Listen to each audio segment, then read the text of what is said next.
cité médiévale d'Aigues-Mortes, située aux portes de la Camargue, partage son territoire entre terre et eau. Les premières traces humaines connues remontent au néolithique. Dès l'Antiquité, le Romain Picius aménagea les premiers marais salins et donna son nom au marais au sud de la ville, le marais de Péquet. En 1791, Charlemagne fit construire la tour Matafer, afin de protéger les habitants des environs. On dit aussi qu'elle aurait pu servir à renseigner Nîmes d'éventuelles arrivées de navires grâce à la tour Magne qui surplombe les jardins de la Fontaine. Charlemagne la céda à des moines bénédictins de l'abbaye de Plasmodie, nom découlant des incessantes plasmodies de ces moines consacrés à l'Opus Dei. Louis IX, dit Saint-Louis, désireux de partir en croisade et n'ayant pas de port sur la Méditerranée, dépendait des différents comtes et rois de la région. En effet, à cette époque, la France n'a pas du tout les contours actuels. Les grands ports comme celui de Marseille et sous le nom de Frédéric II, empereur du Saint-Empire, Montpellier au roi d'Aragon, Jacques Ier, et Agde à Raymond VII, comte de Toulouse. Il récupère le territoire aux moines en échange de terres en 1240, lançant la construction de la ville, du château. L'emplacement actuel est occupé par le logis du gouverneur, construit au XVIe siècle suite à l'incendie du château au XVe siècle. Mais il lança surtout la construction du port, aidé par les Templiers de la région qui lui céderont des terres en plus de l'hébergement. La tour Matafer, quant à elle, fut rasée pour y édifier la tour Constance, dont voici une visite virtuelle. Le lien du site est en description. La tour hébergeait la garnison de la ville. Au rez-de-chaussée, au centre de la salle des gardes, la tour est ouverte, donnant accès au cube de basse-fosse, qui lui abritait magasins à vivres, munitions et cachots.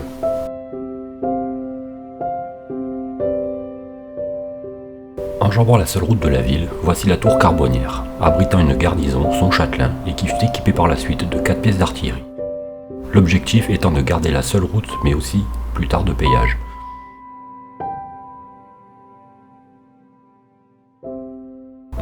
Saint-Louis lança aussi la construction de l'église Notre-Dame des Sablons, en signe de sa dévotion. Plus tard, 2 autres lieux de culte virent le jour. J'ai malheureusement pas pu y accéder, mais voici quelques photos.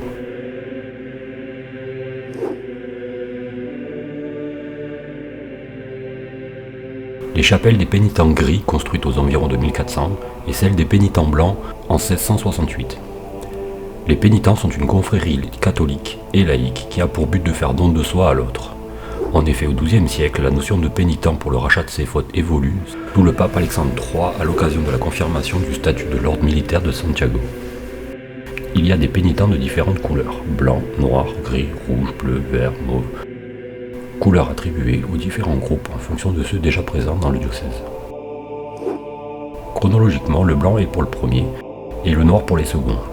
Les autres couleurs sont attribuées sans ordre particulier dans la majorité des cas. Le port de la ville s'étendait de l'étang de la Marette à Gros-Luy, l'actuelle Grande Motte, toutes deux reliées par le canal de Vielle.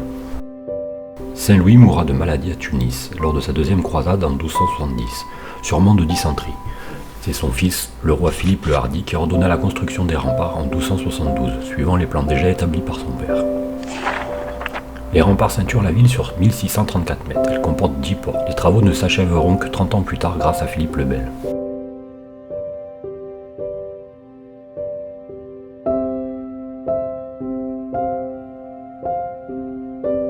Bien plus tard, un nouveau fort au sud de la ville fut érigé, afin de défendre les salins et les canaux, le fort de Péquet. Je n'ai pas pu y accéder car le chemin est devenu impraticable en voiture. Je joins en description une vidéo super sympa sur ce fort.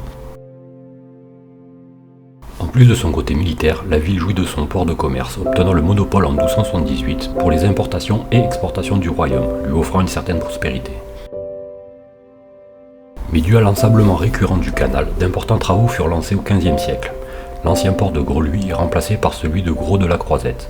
Le port de l'étang de la Marette est abandonné au profit d'un creuset à l'aplomb de la tour Constance.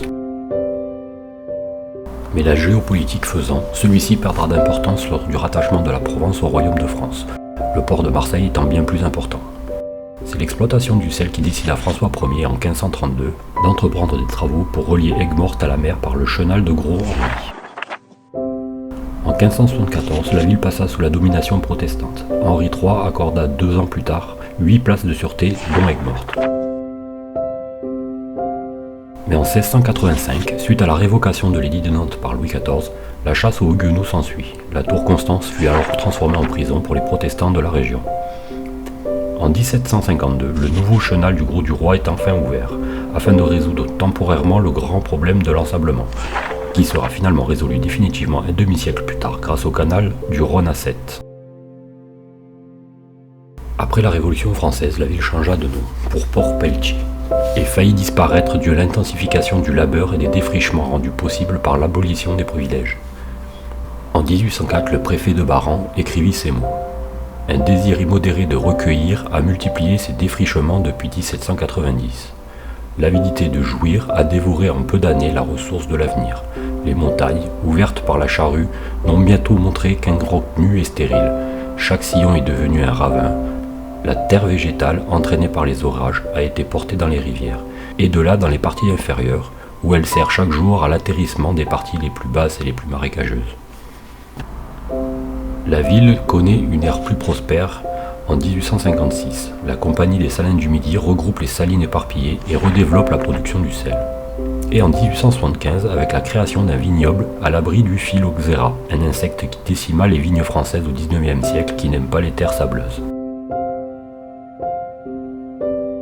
Enfin, la mode des destinations balnéaires à la fin du XIXe siècle et surtout à la fin de la Seconde Guerre mondiale font donner à Aigues-Mortes la place qu'on lui connaît actuellement.